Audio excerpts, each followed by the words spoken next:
Buyer Brokerage Representation Agreement, page 1.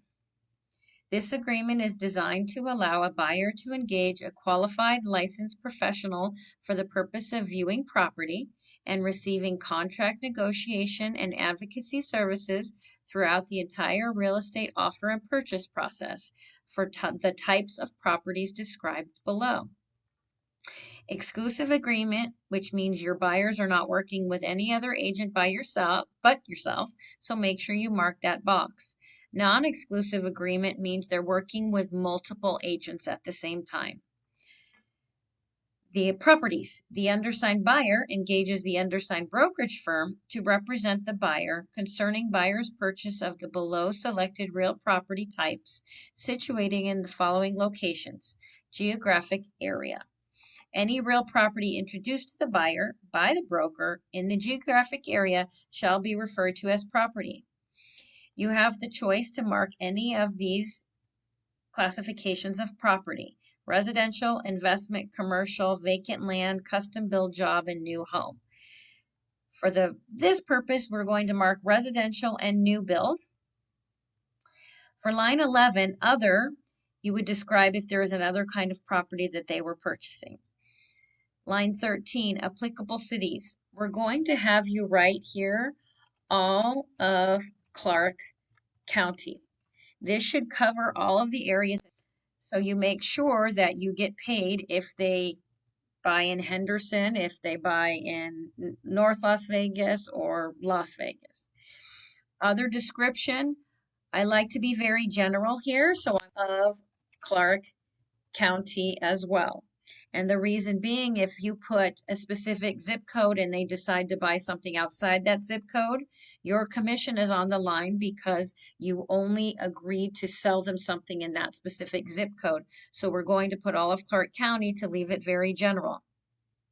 Line 22, it says, 21 says or, 22 says check this box if it's property specific, meaning it's not all of Clark County, it's only 1 or 2 homes, and that's where you would add the address is right in here. But most of the time you're going to keep it very general and put all of Clark County. Section 2, length of the agreement. Subject to Section 14, this agreement begins on the date last signed by the buyer and broker and automatically ends on, and you're going to choose a date. I personally choose 6 months to a year. 6 months if they live here. A 1-year agreement for this agreement to expire in 1 year if they live out of state. And that's because you don't know when they're going to come and go into the valley. So if they say I'm coming every 2 months, well, maybe it's 3 or 4 months before they can get here. So we're going to choose a date. Let's just do December 31st. So now this agreement expires on December 31st. Number 3, buyer broker compensation. Buyer agrees to pay broker as provided below the broker compensation for any properties involving the broker's efforts. The broker fee is not set by law or any realtor association and is fully negotiable. The broker fee is, and you're going to check what applies. Line 36 is a specific percentage. 2, 2.5%, 3%, whatever you want to put there. For this purpose, I'm going to put 3% of the gross purchase price of the property as reflected on the final settlement statement. Line 37, you can mark this and put specific number like $10,000. Sometimes when you sell a new build, they give you a flat fee, and that's where that would go in here.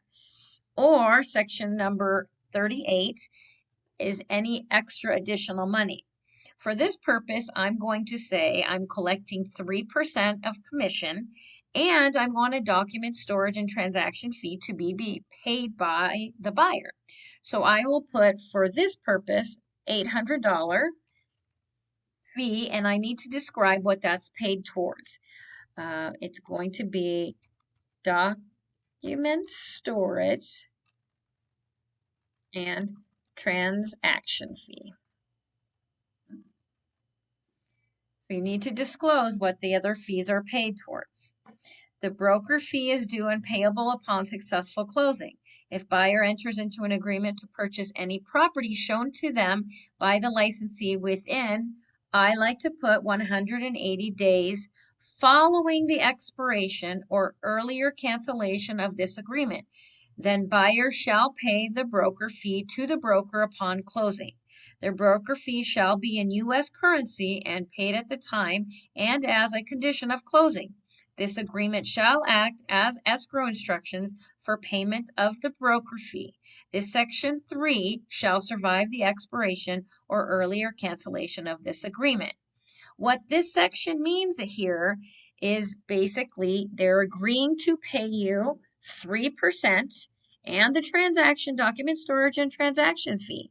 But if this expires and they go and make an offer and purchase a property that you showed them, they cannot purchase that property for 180 days after this has expired. Otherwise, you are due that commission because you showed them the property first and the 180 days has not expired.